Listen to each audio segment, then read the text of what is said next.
Fala aí pessoal, tudo bem? Aqui é o professor Rodrigo da Elabore e a gente está começando o nosso segundo encontro da educação financeira. Vamos lá para o vídeo?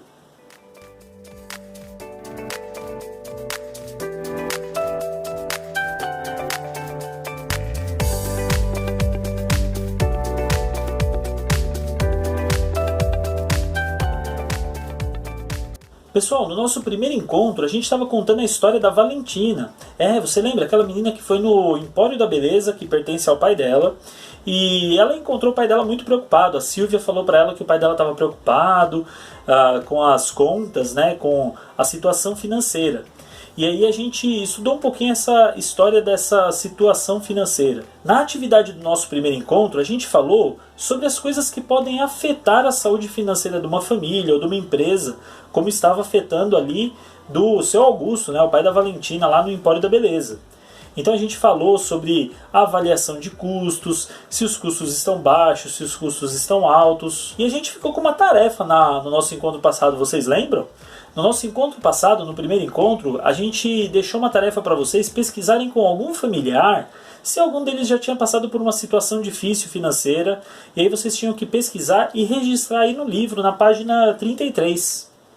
Essa pesquisa que vocês fizeram com o familiar era para saber se tinha alguma situação financeira que tirava o sono deles. E provavelmente o que vocês devem ter encontrado são pessoas dizendo, um pai, uma mãe, um tio, um primo, um irmão, contando situações onde, por exemplo, tem que pagar alguma conta, um boleto de alguma compra que foi feita, uma parcela do imóvel, do financiamento do imóvel, ou do pagamento do financiamento de um veículo. Então essas contas muitas vezes tiram o sono das pessoas. Por quê? Porque elas estão preocupadas se elas vão conseguir pagar essa dívida. É muito preocupante muitas vezes. Por quê? Porque as pessoas acabam assumindo dívidas que são maiores do que a sua receita, que é aquele valor de entrada de dinheiro que ela tem todo mês, com salário, ou com outras fontes de renda que ela pode ter, o aluguel de um imóvel, ou um dinheiro investido em bolsa de valores, ou em algum outro tipo de investimento. E aí as pessoas ficam preocupadas, porque às vezes o dinheiro dela não vai ser suficiente para pagar as suas contas. Bom pessoal, agora que a gente já comentou sobre a atividade do nosso primeiro encontro e a gente já falou sobre o que era esperado de resposta de vocês, vamos lá para o nosso segundo encontro? Então abre aí o seu livro na página 6. Vamos ler junto? Encontro 2. Ciclo do capital de giro.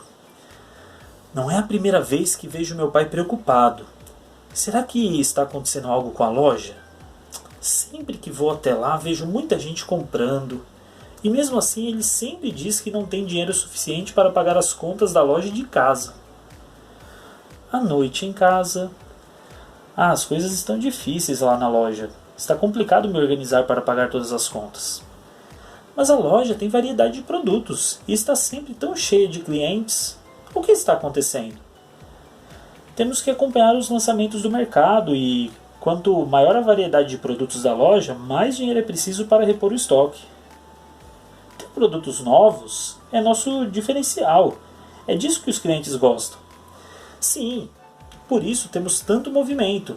Mas para termos produtos atualizados, precisamos fazer compras todas as semanas. E quanto mais compras fizermos, mais dinheiro precisaremos ter para pagar os fornecedores. Pessoal, vocês viram? O Augusto, o pai da Valentina, ele está preocupado com essa situação da loja, que ela tem uma variedade muito grande de produtos e ele tem que atender esses clientes. É um conceito muito importante da área financeira, das finanças, da educação financeira, que a gente fala que é atender a demanda, ou seja, atender às pessoas que estão querendo comprar nossos produtos. E muitas vezes, para atender essa demanda, a gente tem que ter uma quantidade muito grande de produtos. E essa quantidade muito grande de produtos vai exigir uma coisa da gente. Vai exigir um capital de giro. Para você conseguir comprar e manter todos esses produtos à disposição para as pessoas comprarem. Vocês já pararam para pensar como que uma loja pode ter tantos produtos diferentes?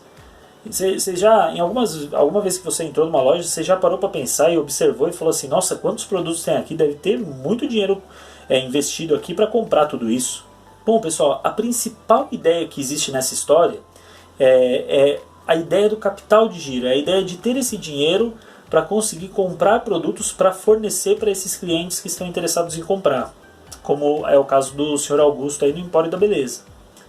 Vocês devem ter percebido na história que a Sandra, que é a mulher do Augusto, né, a mãe da Valentina, ela não estava entendendo por que o Augusto estava tão preocupado com as finanças da sua loja, do Empório da Beleza, uma vez que ele tem muito movimento. Imagina que dono de loja não ficaria feliz de ter tanto movimento na loja.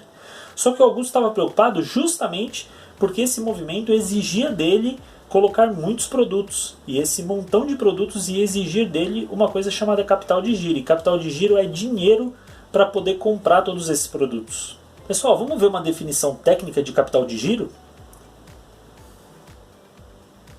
Capital de giro é o conjunto de recursos financeiros necessários para as empresas realizarem as operações de compra, venda, financiamento de clientes, manutenção de estoques e gerenciamento de custos. Esses recursos são denominados capital de giro, porque ficam o tempo todo em movimento, ou seja, girando. Pessoal, dá uma olhada para essa imagem para vocês entenderem como que no comércio acontece o ciclo do capital de giro. Vocês vão perceber que para explicar o capital de giro, você pode começar por qualquer lugar aqui. Eu vou escolher começar por essa máquina registradora. Olha só, o dinheiro que está no caixa ou no banco vira mercadoria. Então a pessoa tem um dinheiro no caixa da loja ou na conta bancária, como vocês estão vendo aí em cima, na parte de cima do nosso ciclo, né, onde tem essa máquina registradora. E esse dinheiro vai virar mercadoria. A mercadoria é vendida na loja. E em seguida, né, você percebe que ela está passando por um fluxo ali, que tem um carrinho levando essa mercadoria, e aí tem um balcãozinho da loja, e aí a gente vai para a venda efetiva. A venda pode ocorrer à vista ou a prazo, cheque, cartão, boleto ou nota promissória. Quando o cliente paga, a mercadoria volta a ser dinheiro, e o ciclo se repete. Pessoal, vocês perceberam que capital de giro é um dinheiro que a loja tem ou a empresa tem, e esse dinheiro é convertido em mercadorias, e essas mercadorias elas são vendidas e se tornam dinheiro de novo, funcionando como um ciclo, que vai de novo virar mercadorias e de novo virar um dinheiro em caixa, e assim por diante. Esse dinheiro precisa existir para que se consiga movimentar essa roda da economia. Pessoal, nós vamos ter algumas atividades interessantes para entender essa questão do capital de giro em algumas das nossas lives. Nós vamos ter umas atividades para entender como é que funciona de forma dinâmica esse capital de giro. Não perca as nossas lives. Agora se liga nessa. Educação financeira. Educação financeira não é somente aprender a economizar. Tão importante quanto poupar é saber gastar. Pessoal, educação financeira ela não é algo que nos ensina apenas a guardar dinheiro. Ela também nos ensina a gastar dinheiro. É isso mesmo, na educação financeira a gente aprende a gastar um recurso que a gente chama que é recurso escasso, que é o dinheiro. O dinheiro é um recurso escasso. Não existe dinheiro infinito. Então a gente precisa aprender a guardar dinheiro, mas também aprender a como gastar dinheiro de uma maneira consciente e bem educada financeiramente. Pessoal, uma pessoa bem educada financeiramente é uma pessoa que sabe até onde ela pode gastar. É uma pessoa que sabe pensar não só no presente, né, o dinheiro que ela vai precisar para comprar as coisas dela de hoje, mas é uma pessoa que pensa também no futuro. Quando você sabe gastar, você está pensando no presente. Está sabendo gastar e também pensando em como guardar o dinheiro, também pensando no futuro. Então a gente tem que pensar sempre nesse ciclo, no presente e no futuro também. Um problema que a nossa sociedade vive é o imediatismo. Muitas pessoas elas passam por esse problema porque elas têm sonhos de ter algum produto, de ter alguma coisa, de adquirir algo ou de conquistar alguma coisa, e as pessoas elas não têm paciência de aguardar concretizar esse sonho, elas querem esse sonho agora. E não, gente, é muito errado isso, porque muitas vezes sai muito caro a gente querer realizar um sonho antes da hora. Então a gente tem que aprender a esperar para realizar nossos sonhos. E quando a gente fala de sonhos, são sonhos de consumo, coisas que você deseja comprar, ou algum serviço que você deseja um dia ter prestado para você. Quando a gente fala de serviço, às vezes você fala assim, eu queria tanto ir naquele salão de beleza, ou então eu queria tanto participar de um jogo, ou então ir numa corrida de kart, ou então fazer uma viagem. Todos esses tipos de sonho, ou até mesmo adquirir um produto, uma bola, um videogame, um brinquedo, alguma coisa interessante que a gente queira adquirir, E todos esses sonhos, muitas vezes a gente quer antecipar eles, porque a gente é meio imediatista. Então a gente não pode ser imediatista, a gente tem que ter paciência e aguardar para que esse sonho seja concretizado quando a gente tiver condições de concretizá-lo. Pessoal, para a gente aprender a concretizar esses sonhos, a gente tem que se ligar em algumas etapas aí para concretizar eles. Vamos ver quais são elas? Organizar os gastos, identificar os vilões do dinheiro, entender a importância de fazer uma reserva financeira, corrigir algo que está comprometendo a saúde financeira. Vamos ampliar nosso conhecimento? Pessoal, essa é a primeira vez que a gente vai ter um contato com dinâmica de fluxo de caixa familiar. Então, se você precisar, pode pedir uma ajuda para um familiar para conseguir construir esse fluxo de caixa. Para isso, você deve registrar quais são as entradas de dinheiro, quais são as saídas. Tenta fazer uma planilha, uma tabelinha para organizar esse fluxo de caixa familiar. Bom, pessoal, para fazer esse acompanhamento do fluxo de caixa familiar, você pode pedir a ajuda de um familiar seu, né? Ou então você pode fazer relacionado às suas próprias finanças. De repente você recebe uma mesada, alguma coisa do tipo, e aí você vai organizar uma planilha, uma tabelinha, onde você vai registrar as entradas de dinheiro, no caso de uma mesada, ou no caso com a ajuda de um familiar, valores de salário. Você vai colocar as entradas e vai colocar as saídas que vão acontecendo. Então você compra alguma coisa, paga alguma conta, no caso de um familiar, né, de um adulto da família. Tudo que vai gastando de dinheiro você vai registrando os valores, a data, se é valor de se é uma entrada ou se é uma saída. Bom, fazendo esse fluxo de caixa, você vai conseguir analisar se vai ter sobra ou se vai ter falta de dinheiro no final de um mês, por exemplo. A gente pode começar fazendo de uma semana. Faz essa organização, anota esses valores de entrada e saída e verifica se no final está dando sobra ou falta. É importante você, com a ajuda de um familiar, verificar, depois de fazer esse fluxo de caixa, verificar quais que são os vilões do orçamento.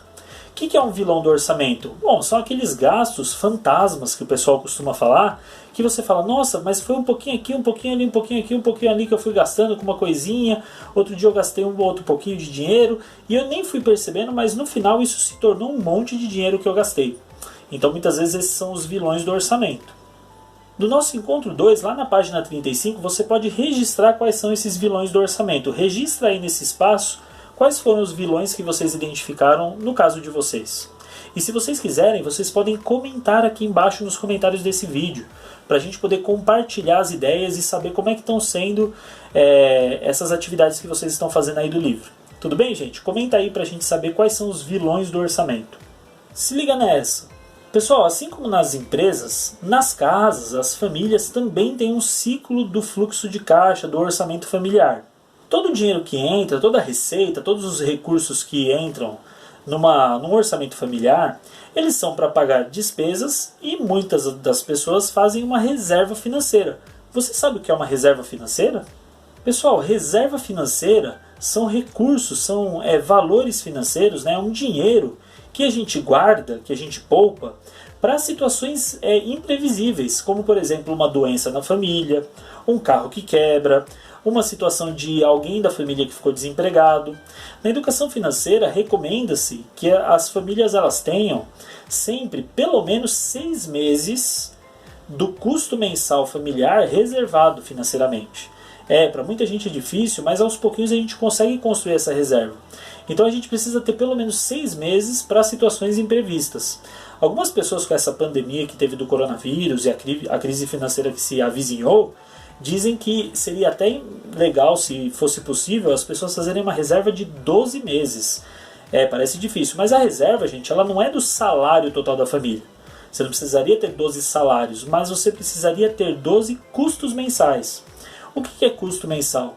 É tudo que a família gasta no mês. Então você faz um levantamento de todos os custos que existem no mês de uma família, seja custo com moradia, com contas, com valor de compras, escola, todos os tipos de gastos que existem no mês, e aí você verifica qual é o custo mensal. E aí é possível a gente verificar se a gente consegue fazer uma reserva de pelo menos uns 6 meses desse custo mensal. Tenta fazer esse levantamento aí na sua família. Por exemplo, para fazer uma reserva financeira, uma sugestão seria você guardar 10% do que você recebe todo mês, você guardar esse valor e aos poucos ir construindo essa reserva. Suponha que o seu custo mensal seja de 70% da sua renda familiar. Tudo que vocês recebem, 70% é o custo mensal da família. Em 7 meses você já teria a reserva de 1 mês de custo mensal. Agora, para ter 6 meses de custo mensal reservado, você precisaria de 42 meses, ou seja, é algo que você constrói aos pouquinhos, né? 42 meses daria 3 anos e meio, mas em 3 anos e meio você teria uma reserva de 6 meses do custo mensal familiar. É uma ideia interessante, né?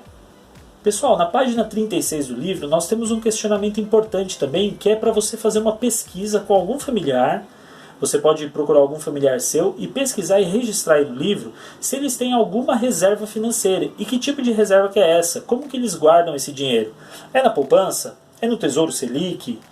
É guardando investimentos na Bolsa de Valores? Debaixo do colchão? Não sei, a gente tem que ver. Tem gente que tem métodos diferentes. É um cofre? Não precisa marcar aí quanto eles guardam, nada disso, mas só o método que é usado para a gente poder compartilhar, e vocês podem comentar aqui no vídeo também a forma que esse familiar seu faz de reserva financeira, para a gente conhecer as maneiras que as pessoas usam para conseguir guardar o seu próprio dinheiro.